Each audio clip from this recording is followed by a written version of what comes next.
तर मित्रांनो, मी कृषी मित्र अतुल तर रेनेसन्स फलटोवियमकडून बोलतोय. तर तुम्हाला मी असा एक महत्त्वाचा मुद्दा सांगणार आहे. तो म्हणजे आपला अद्रकीवरती नेहमी येत असतो, खाली असतो तो मुळाच्या, तो म्हणजे आपला निमेटोड.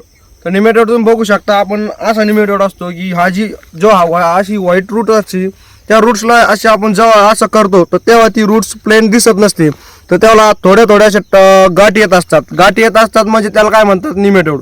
तर निमेटोड शेतकरी बघत नाही. निमेटोड झाल्यानंतर अद्रकीची वाढ होत नाही किंवा गट्टा पांगत नाहीये.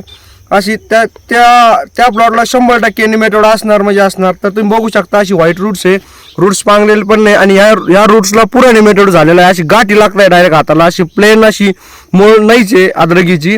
तर ते निमेटोड झालेलं आहे त्या अद्रकीला. तुम्ही बघू शकता, अद्रक या दिवसामध्ये खूप मोठी व्हायला पाहिजे होती, पण प्रत्येक अशा व्हाईट रूट्सला किंवा निमेटोड झालेला आहे. तुम्ही बघू शकता अशा गाठी आहे. तर आणि ह्याच्यासाठी आपल्या अद्रकीसाठी आपलं रेनेसन्स कंपनीचं पंचम शक्ती आहे.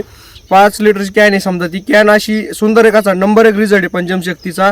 तर तुम्ही एकदा अवश्य आपल्या अद्रक असो, हळद असो, केळी असो, कशाला आपली पंचम शक्ती कॅन अशी वापरून बघा, अशी माझी नम्र विनंती आहे तर प्रत्येक शेतकऱ्यांना. तर धन्यवाद.